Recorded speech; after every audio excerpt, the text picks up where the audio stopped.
On va voir comment faire une étude de capacité à partir de mesures faites sur une carte de contrôle.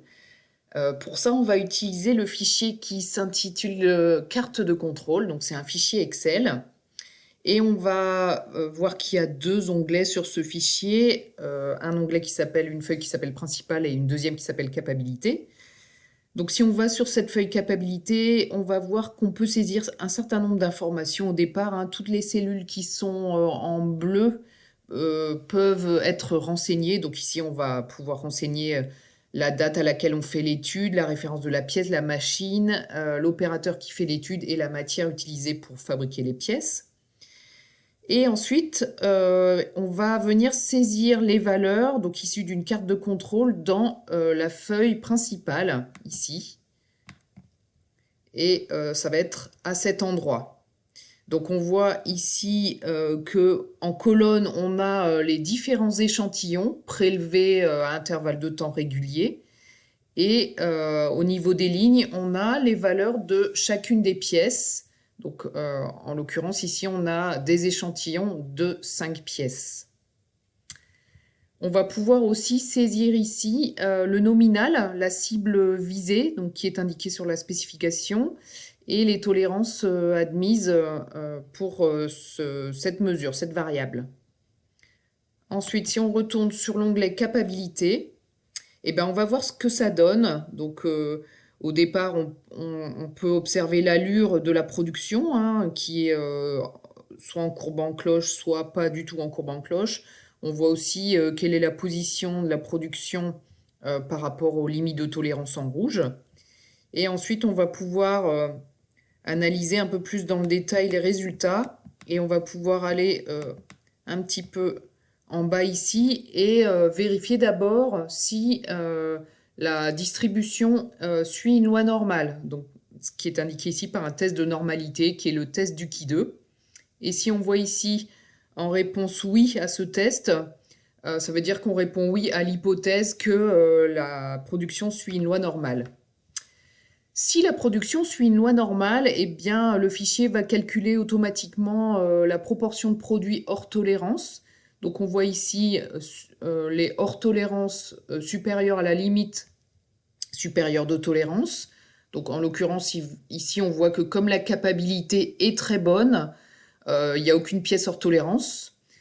Sur la ligne du dessous, on voit aussi la proportion de produits qui est en dessous de la limite inférieure de tolérance. Pareil, ici, comme la production est très capable et très bien centrée, on voit qu'il n'y a aucun produit hors tolérance. Et ici, on voit le total, donc c'est la somme des deux lignes précédentes.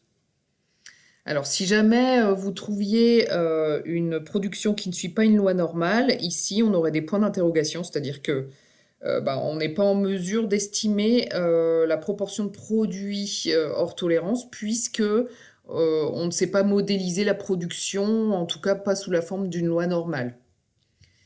Alors si on regarde un petit peu au-dessus, ici on voit les indices de capacité avec CP capacité court terme et PP et PPK capacité long terme.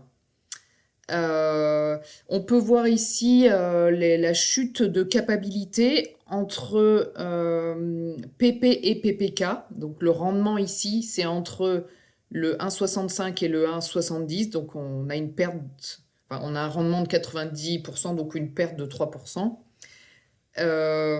Donc ça permet de voir en fait quelle est la chute de capacité liée à un décentrage de la production. On pourrait également, même si c'est pas indiqué sur le fichier Excel, regarder la chute de capacité entre le court terme et le long terme, donc entre PP et CP. Donc vous pouvez faire le calcul vous-même. C'est un autre indice de rendement.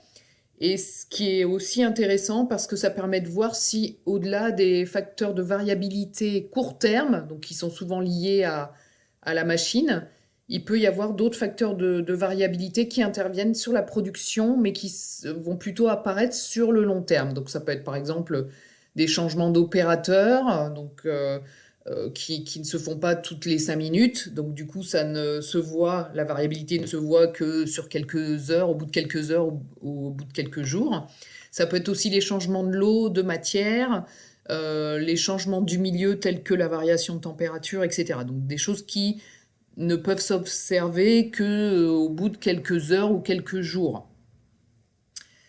Et puis donc sinon pour finir, ce qu'on peut voir, hop, je remonte un petit peu, c'est ici une description aussi de la production, enfin surtout une estimation de la production totale, notamment la moyenne de la production totale et l'écart type, sur la base de l'échantillon qui a été mesuré, donc c'est-à-dire les valeurs saisies sur l'autre feuille, la feuille principale. Donc, puisqu'on n'a qu'un échantillon, on n'a qu'une vision partielle de la production, mais grâce à des calculs statistiques qu'on appelle intervalles de confiance, on peut estimer la moyenne et la dispersion, ici l'écart type, de la population totale. Voilà donc pour l'utilisation de ce fichier pour l'étude de capacité.